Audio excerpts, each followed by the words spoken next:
Friends, welcome back to our channel. ಎಲ್ಲರೂ ಹೇಗಿದ್ದೀರಾ? ಚೆನ್ನಾಗಿದ್ದೀರಾ ಅಂತ ಭಾವಿಸ್ತಾ ಇದ್ದೀನಿ. ನಾನಿವತ್ತು ಹಾಗಲಕಾಯಿ ಗೊಜ್ಜು ಮಾಡ್ತಾ ಇದ್ದೀನಿ. ಬನ್ನಿ ಹೇಗೆ ಮಾಡೋಣ ಅಂತ ನೋಡೋಣ. ನಾನಿಲ್ಲಿ ಒಂದು ಪ್ಯಾನ್ ಇಟ್ಕೊಂಡಿದ್ದೀನಿ. ಹಾಗಲಕಾಯಿನ ಹುರ್ಕೋಬೇಕು. ಇವಾಗ ಇದು ಬಿಸಿ ಆಗಲಿ.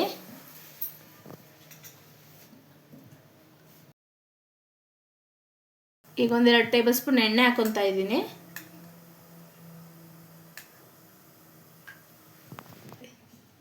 ಇವಾಗ ಸಣ್ಣಗೆ ಹೆಚ್ಚಿಟ್ಕೊಂಡಿರುವಂಥ ಹಾಗಲಕಾಯಿ ಹಾಕೊತಾ ಇದ್ದೀನಿ.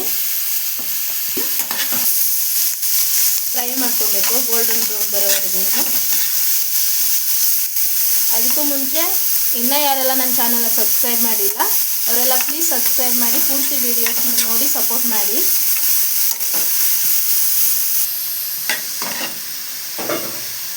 ಸಣ್ಣ ಉರಿಯಲ್ಲಿ ಚೆನ್ನಾಗಿ ಫ್ರೈ ಮಾಡ್ಕೋಬೇಕು. ನೀವು ಜಾಸ್ತಿ ಹುರಿದಷ್ಟು ಹಾಗಲಕಾಯಿ ಕಹಿ ಅಷ್ಟು ಬರಲ್ಲ.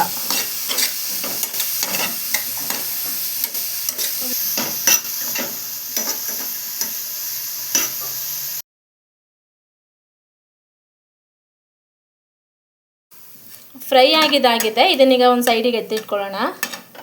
ನಾನಿಟ್ಟು ಎಣ್ಣೆನೂ ಹಾಕಿದ್ದೀನಿ. 1-2 ಟೇಬಲ್ ಸ್ಪೂನ್ ಅಷ್ಟು ಎಣ್ಣೆ ಕಾದಿದೆ. ಇವಾಗ ಸಾಸಿವೆ ಸ್ವಲ್ಪ,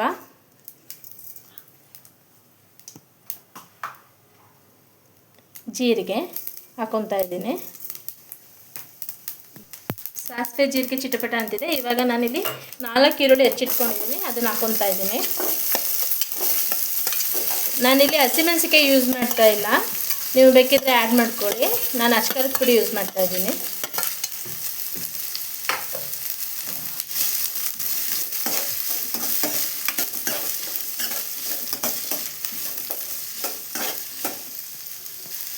ನಾನಿಲ್ಲಿ ಈರುಳ್ಳಿ ಜಾಸ್ತಿ ಹಾಕ್ಕೊಂಡಿದ್ದೀನಿ. ಹಾಗಲಕಾಯಿ ಕಹಿ ಇರುತ್ತಲ್ವ, ಎಲ್ಲರೂ ಇಷ್ಟಪಟ್ಟು ತಿನ್ನಲ್ಲ. ಈರುಳ್ಳಿ ಸ್ವಲ್ಪ ಜಾಸ್ತಿ ಹಾಕ್ಕೊಂಡ್ರೆ ಅಷ್ಟು ಕಹಿ ಅನಿಸಲ್ಲ. ಹಾಗಾಗಿ ನಾನಿಲ್ಲಿ ಈರುಳ್ಳಿ ಜಾಸ್ತಿ ಹಾಕ್ಕೊಂಡಿದ್ದೀನಿ. ಇದು ಸಾಫ್ಟ್ ಆಗೋವರೆಗೂ ಚೆನ್ನಾಗಿ ಬೇಯಿಸ್ಕೊಳ್ಳೋಣ. ಈರುಳ್ಳಿ ಫ್ರೈ ಆಗಿದೆ. ಇವಾಗ ಟೊಮೊಟೊ ಹಾಕ್ಕೊತಾ ಇದ್ದೀನಿ. 2 ಟೊಮೊಟೊ ಹೆಚ್ಚಿಟ್ಕೊಂಡಿದ್ದು ಹಾಕ್ಕೊತಾ ಇದ್ದೀನಿ. ನಾನಿಲ್ಲಿ ರುಚಿಗೆ ತಕ್ಕಷ್ಟು ಉಪ್ಪು ಹಾಕ್ಕೊತಾ ಇದ್ದೀನಿ.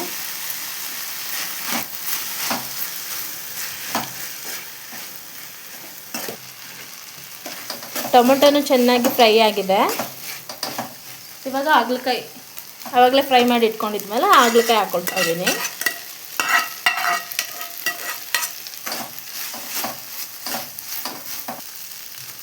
ನೋಡಿ, ಇಲ್ಲಿ ನಾನು ಹಾಗಲಕಾಯಿ ಒಂದೇ ಒಂದು ಹಾಕ್ಕೊಂಡಿರೋದು. ಈರುಳ್ಳಿ ಜಾಸ್ತಿ ಹಾಕ್ಕೊಂಡಿದ್ದೀನಿ ಕಹಿ ಬರಲ್ಲ ಅಂತ.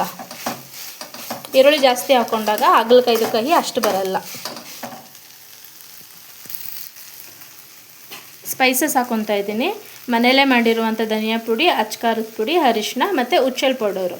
ಇದರದ್ದು ಏನಾದರೂ ರೆಸಿಪಿ ಬೇಕು ಅಂದರೆ ಕಮೆಂಟಲ್ಲಿ ಹೇಳಿ, ಮಾಡಿ ತೋರಿಸ್ತೀನಿ.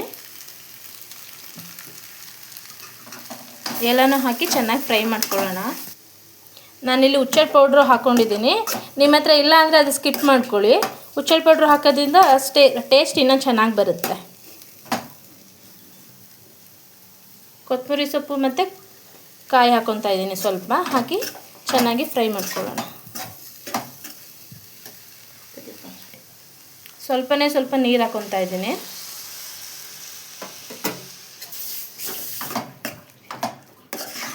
ನೀರು ಹಾಕಿ ಚೆನ್ನಾಗಿ ಮಿಕ್ಸ್ ಮಾಡ್ಕೊಳ್ಳೋಣ. ಅದು ಹಸಿ ಸ್ಮೆಲ್ ಹೋಗೋವರೆಗೆ.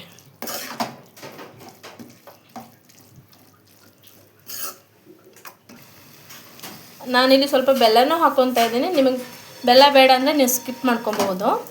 ಮಕ್ಕಳು ಕಹಿ ತಿನ್ನಲ್ವಲ್ಲ, ಹಾಗಾಗಿ ಬೆಲ್ಲ ಹಾಕ್ಕೊತಾ ಇದ್ದೀನಿ. ಬೆಲ್ಲ ಹಾಕ್ಕೊಂಡು 1-2 ನಿಮಿಷ ಬೇಯಿಸ್ಕೊಂಡ್ರೆ ಹಾಗಲಕಾಯಿ ಪಲ್ಯ ರೆಡಿ ಆಗುತ್ತೆ. ನಾನಿಲ್ಲಿ ಆರ್ಗ್ಯಾನಿಕ್ ಬೆಲ್ಲ ಹಾಕಿರೋದ್ರಿಂದ ಅದು ಸ್ವೀಟ್ ಜಾಸ್ತಿ ಇರಲ್ಲ, ಹಾಗಾಗಿ ಜಾಸ್ತಿ ಹಾಕ್ಕೊಂಡಿದ್ದೀನಿ. ನೀವು ಉಂಡೆ ಬೆಲ್ಲ ಬರುತ್ತಲ್ಲ, ಅದು ಸ್ವಲ್ಪ ಬೇಕಾದರೂ ಹಾಕೋಬಹುದು. ಹಾಗಲಕಾಯಿ ಗೊಜ್ಜು ರೆಡಿಯಾಗಿದೆ. ಒಂದು ಪ್ಲೇಟಿಗೆ ಎತ್ತಿಟ್ಕೊಳ್ಳೋಣ.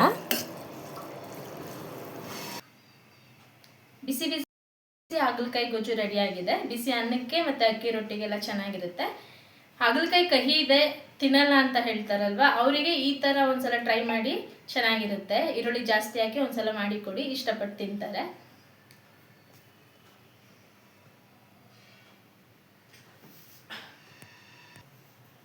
ಪೂರ್ತಿ ವಿಡಿಯೋ ನೋಡೋದಕ್ಕೆ ಧನ್ಯವಾದಗಳು. ಹೀಗೆ ನೋಡ್ತಾ ಇರಿ. ಹೀಗೆ ಸಪೋರ್ಟ್ ಮಾಡ್ತಾ ಇರಿ. Thank you.